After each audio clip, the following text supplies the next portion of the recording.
नमस्कार, मैं हूं रंजीत झा और आप देख रहे हैं दी समाचार एक्सप्रेस। लोकसभा स्पीकर ओम बिरला बुरे फंस गए हैं। फाइनली उन्हें बैकफुट पर आना ही पड़ा है। और सबसे चौंकाने वाली बात यह है कि लोकसभा स्पीकर ओम बिरला लंबे समय के लिए सदन से खुद को बाहर कर गए हैं। वहीं दूसरी तरफ भाजपाइयों और अमित शाह की दिल्ली पुलिस के द्वारा किए गए खेल का पूरा धागा राहुल गांधी ने खोल दिया है। आप जानते हैं कि दो बड़ी खबर इस वक्त पूरे देश में चर्चा में है। एक, लोकसभा स्पीकर के खिलाफ लाया गया नो कॉन्फिडेंस मोशन, तो दूसरी तरफ जनरल नरवणे की किताब को लेकर बड़ी बहस। कौन सच्चा कौन झूठा? भाजपाइयों ने बड़ी चालाकी से कैसे उस पब्लिशिंग हाउस को मोहरा बनाया, उनसे स्टेटमेंट लिखवा दिया कि आपकी किताब कभी पब्लिश ही नहीं हुई थी, कह दो और लीगल एक्शन की धमकी दे दो। दिल्ली पुलिस का दुरुपयोग कर लिया कि भाई एक सुओ मोटो एफआईआर दर्ज करके यह कोशिश करो कि बहुत निष्पक्ष हो और वायरल बुक पर एक्शन लेने की तैयारी है। एफआईआर दर्ज कर ली गई, लेकिन टारगेट में राहुल गांधी, क्योंकि दिल्ली पुलिस का कोई सुओ मोटो हकीकत में नहीं है। यह तो बस दिखावे के लिए है, क्योंकि हमने आपको रिपोर्ट दिखाई है। एक वकील जो भाजपा का नेता भी है, जो राहुल गांधी के पीछे पड़ा भी रहता है, उसने ही दिल्ली पुलिस को कंप्लेंट भेजी थी और उसी के कुछ घंटे के बाद एफआईआर दर्ज होने की खबर आई। लेकिन दिशा और दशा ऐसी बदली गई है कि सिर्फ राहुल गांधी नहीं, कई लोगों को क्लच में लेने की तैयारी है। यह सब आप जानते हैं, लेकिन ओम बिरला कैसे फंस गए, पहले इस रिपोर्ट पर आते हैं, फिर हम आपको बताएंगे कि राहुल गांधी ने ऐसे एफआईआर और इस तरीके की खबरों पर क्या जवाब दिया है। हिंदुस्तान टाइम्स की यह रिपोर्ट देखिए। इसमें कहा गया है, लोकसभा स्पीकर ओम बिरला ने खुद के खिलाफ विपक्ष द्वारा लाए गए नो कॉन्फिडेंस मोशन पर रिस्पोंड किया है। उन्होंने लोकसभा सेक्रेटेरिएट को, यानी लोअर हाउस सेक्रेटेरिएट को कहा है कि यह जो मेरे खिलाफ आया है अविश्वास प्रस्ताव, जरा इसकी जांच कीजिए, इस नोटिस की जांच कर लीजिए और फिर प्रोसेस को जरा बढ़ा दीजिए। लेकिन ये वही बीजेपी है, ये वही स्पीकर हैं जो अकड़ में रहते हैं, जो बिना सोचे समझे कुछ भी टिप्पणी करते हैं। विपक्ष की महिला सांसदों पर उन्होंने जो टिप्पणी की अपने प्रधानमंत्री को बचाने के लिए, राजनाथ सिंह की छवि बचाने के लिए, नरेंद्र मोदी की छवि बचाने के लिए, वो अब उनको भारी पड़ गया है। क्योंकि यहां कहा जा रहा है कि यह जो मोशन आया है जिसमें 118 सांसदों के सिग्नेचर हैं, वो लोकसभा के सेक्रेटरी जनरल उत्पल कुमार सिंह को सौंप दिया गया है। अब देखिए, जब यह नोटिस मिला तो सेक्रेटरी जनरल भागे भागे लोकसभा स्पीकर ओम बिरला के पास पहुंचे और बिरला जी ने करीब 1 घंटा के आसपास या उससे कम समय में ही रिस्पोंड किया है। क्योंकि यह पहली बार है यहां के लोकसभा स्पीकर ओम बिरला उलझ गए हैं। अनर्गल प्रलाप करना, अनर्गल बयान देना किसी को भी भारी पड़ सकता है। और सबसे चौंकाने वाली बात यह है कि लोकसभा स्पीकर ओम बिरला लंबे समय के लिए सदन से खुद को बाहर कर गए हैं। जी हां, यह फैसला उनका ही है। जो रिपोर्ट आ रही है जरा देखिए अपने स्क्रीन पर। लोकसभा स्पीकर ओम बिरला ने फैसला किया है कि जब तक उन्हें हटाने के प्रस्ताव पर सदन में चर्चा और निर्णय नहीं हो जाता, तब तक वे सदन में नहीं जाएंगे। नियमों में ऐसी कोई बाध्यता नहीं होने के बावजूद उन्होंने यह आत्मनिर्णय लिया है। सूत्रों के मुताबिक सरकार या विपक्ष की ओर से मनाने की कोशिश हो सकती है, लेकिन वे अपने फैसले पर अडिग रहेंगे। संभावना है कि बजट सत्र के दूसरे हिस्से की शुरुआत यानी 9 मार्च को ही स्पीकर को हटाने के प्रस्ताव पर चर्चा हो सकती है। क्या ओम बिरला की हालत जगदीप धनखड़ जैसी होने वाली है? यह बड़ा सवाल है, क्योंकि जिस स्थिति में जगदीप धनखड़ ने इस्तीफा दिया, क्या ओम बिरला भी ऐसे दौर से गुजर सकते हैं? मामला पेचीदा होता जा रहा है। ओम बिरला खुद उलझ रहे हैं या बीजेपी आला कमान ही उन्हें उलझा रही है? बड़ा सवाल है यहाँ पर। यहाँ बिरला जी ने रिस्पॉन्ड किया है और कहा है लोकसभा सेक्रेटेरिएट को कि देखिए कि नो कॉन्फिडेंस नोटिस को एग्जामिन कर लीजिए और इस प्रोसेस को आगे बढ़ा दीजिए। यह हिंदुस्तान टाइम्स की रिपोर्ट है। हालांकि ओम बिरला का कुछ हो या मुमकिन तो दिखाई नहीं पड़ता, लेकिन विपक्ष ने यह साबित किया है कि अगर सब एकजुट रहेंगे तो लोकसभा स्पीकर को यह ख्याल रखना पड़ेगा कि वो सिर्फ बीजेपी या एनडीए के स्पीकर नहीं हैं, बल्कि वो पूरे सदन के स्पीकर हैं और विपक्ष के लिए भी वो स्पीकर ही हैं। उन्हें निष्पक्ष रहना होगा।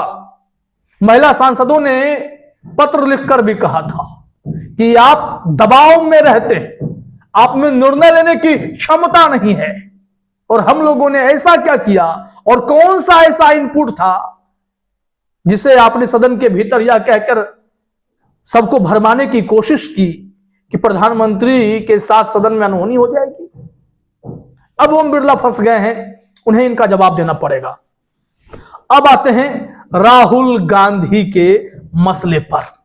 राहुल गांधी से पार्लियामेंट में ही पूछा गया, वो कंपाउंड में कैंपस में थे, तो मीडिया ने पूछा कि भाई एफआईआर दर्ज कर लिया गया है इसे मसले पर, क्योंकि निशाने पर तो राहुल गांधी हैं। मकसद दिल्ली पुलिस का तो यही है कि एफआईआर दर्ज करेंगे, किसने बुक वायरल किया, किसने सदन में लहराया, उस हिसाब से एक्शन आगे बढ़ाएंगे। सुओ मोटो एक्शन है। राहुल गांधी ने कहा कि किसने कह दिया कि वो बुक छपी नहीं है? 2023 में जनरल नरवणे जी खुद ट्वीट कर रहे हैं। पेंगुइन पब्लिकेशन भी प्री ऑर्डर के लिए बोल रहा है कि आप लोग बुक कीजिए। नरवणे जी का भी ट्वीट देख लीजिए, वो जो बोल रहे हैं कि book available now, happy reading कह रहे हैं। तो इसका क्या मतलब है? इसे कैसे देखा जाना चाहिए? कौन झूठ बोल रहा है? जनरल नरवणे झूठ बोल रहे हैं या पेंगुइन पब्लिकेशन झूठ बोल रहा है? राहुल गांधी ने कहा मुझे उम्मीद है कि नरवणे जी झूठ नहीं बोलेंगे, मुझे उन पर पूरा भरोसा है। तो पेंगुइन पब्लिकेशन ही झूठ बोल रहा है। आप जानते हैं कि बीजेपी ने बहुत बड़ा षड्यंत्र रचा है। टारगेट राहुल गांधी को ही साधना है। तो इसके लिए जब एफआईआर की खबर आई तो साथ ही साथ पेंगुइन पब्लिकेशन का भी स्टेटमेंट आ गया कि कोई भी इस बुक से जुड़ी हुई पीडीएफ कॉपी डिजिटल फॉर्मेट में या प्रिंटिंग फॉर्मेट में किसी भी रूप में कहीं भी वायरल है, वो लीक्ड है, हमने कभी इसे पब्लिश किया ही नहीं है। और फिर उन्होंने कहा कि हम इस पर कानून सम्मत कार्रवाई करेंगे। कार्रवाई किस पर करेंगे? तो राहुल गांधी पर ही करेंगे, क्योंकि चर्चा तो उन्होंने ही करवाई पूरे देश में। अब राहुल गांधी का करारा जवाब मिल गया है। और इतना ही नहीं, सोशल मीडिया पर भरा पड़ा है कि अमेजन पर वह किताब उपलब्ध रहा था। इसके अलावा भी कई लोगों ने ट्वीट करके बताने की कोशिश की है कि पेंगुइन झूठ मत बोलो। जरा समझिएगा, यहां आवेश तिवारी है, पत्रकार हैं, वो कह रहे हैं पेंगुइन इंडिया आप उल्लू के पट्टे हैं क्या? खुद ही प्री ऑर्डर लेते हैं, खुद ही कह देते हैं किताब पब्लिश नहीं हुई। दबाव ठीक है, लेकिन नफरतियों का दबाव ठीक नहीं है। यह भारत है, देश का सम्मान सर्वोपरि है। आर्मी चीफ को, नेता प्रतिपक्ष को झूठा ठहराने की कोशिश ना करें, नहीं तो लोग आपके विरुद्ध अभियान शुरू कर देंगे। और कई लोगों ने ट्वीट किया, रवीश कुमार भी खुद को रोक नहीं पाए। उन्होंने तो सीधे मनोज नरवणे जी को ही टैग करते हुए, रिट्वीट करते हुए लिखा है कि ठीक है सर, अभी तक किताब नहीं आई। आप तो सेना अध्यक्ष रहे हैं, कम से कम आपको एक प्रेस कॉन्फ्रेंस करनी चाहिए, बताना चाहिए कि क्या इस देश में एक सेना अध्यक्ष अपनी किताब नहीं छपवा सकते हैं। आपकी चुप्पी से भारतीय सेना से जुड़े करोड़ों लोगों का मनोबल कमजोर हो रहा है कि उनके सेना अध्यक्ष चुप हैं।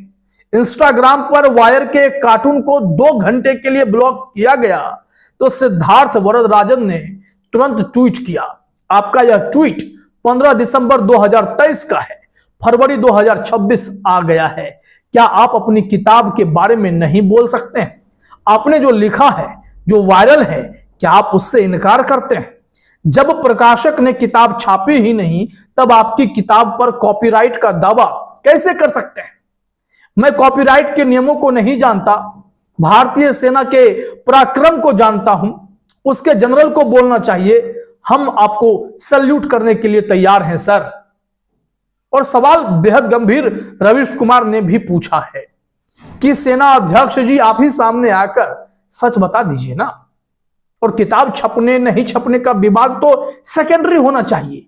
उसमें जो आरोप हैं, क्या वो सही हैं या गलत हैं, इस पर सरकार का कोई कबूलनामा तो आए, कोई क्लैरिफिकेशन तो आए। कुछ भी नहीं। ये अलग ही जाल बिछा रहे हैं कि राहुल गांधी को कैसे फंसाएं। उमा शंकर जी पत्रकार हैं, इन्होंने भी लिखा कि फिर से सब क्या था पेंगुइन इंडिया, किताब के लिए प्री ऑर्डर कब मंगाई जाती है? आपने किसी को कोई प्रति नहीं दी तो ये सर्कुलेशन में कैसे आ गई? क्या किसी ने प्रिंटिंग प्रेस लगाकर छपवा लिया? अगर ऐसा किया तो फिर पांडुलिपि कहां से मिली?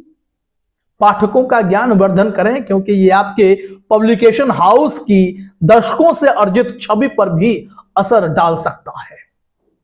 बहुत बड़ा खेल है। तो राहुल गांधी ने भी क्लियरली कह दिया कि नरवणे जी, आप झूठ नहीं बोलेंगे, मुझे भरोसा है। दिल्ली पुलिस जिस एफआईआर के जरिए उन्हें घेरना चाहती है, उनको भी समझा दिया कि भाई यह किताब ऑलरेडी 2023 में उपलब्ध थी। और जब यह मसला बहुत तेज हुआ तो पेंगुइन का भी क्लैरिफिकेशन आता है। पेंगुइन ने फिर कहा कि एक गाइड हम देना चाहते हैं कि बुक पब्लिशिंग काम कैसे करता है पेंगुइन रैंडम हाउस इंडिया में। उन्होंने कहा बुक अनाउंसमेंट की बात, फिर book available for pre order का खेल होता है, फिर बुक स्केड्यूल होता है फ्यूचर डेट के लिए, फिर पब्लिश्ड किया जाता है। लेकिन सवाल यह है कि प्री ऑर्डर जब होता है तो क्या प्री ऑर्डर के 1 साल के बाद 2 साल तक इंतजार करना पड़ता है क्या? अगर यह किताब छापे ही नहीं गई है तो राहुल गांधी के पास ये पूरी किताब कैसे आ गई? कैसे सोशल मीडिया पर सब कुछ सर्कुलेट हो रहा है? इसका जवाब दे दीजिए। राहुल गांधी यहां मजबूत स्थिति में है। दिल्ली पुलिस का जो दुरुपयोग हो रहा है, अब उसका भी हिसाब सामने दिख रहा है। ओम बिरला भी बुरे उलझे हुए दिखाई पड़ रहे हैं, क्योंकि बिना किसी तैयारी के उन्होंने सीधे सदन के भीतर सांसदों पर ही गंभीर आरोप लगा दिए। इसका खामियाजा भी अब उन्हें भुगतना पड़ सकता है। तो देखते हैं, इस दोनों मामले में अपडेट पर नजर रहेगी, जो होगा हम बताएंगे। फिलहाल इस वीडियो में इतना ही। आप तमाम साथियों का हमसे जुड़ने के लिए बहुत बहुत धन्यवाद, शुक्रिया।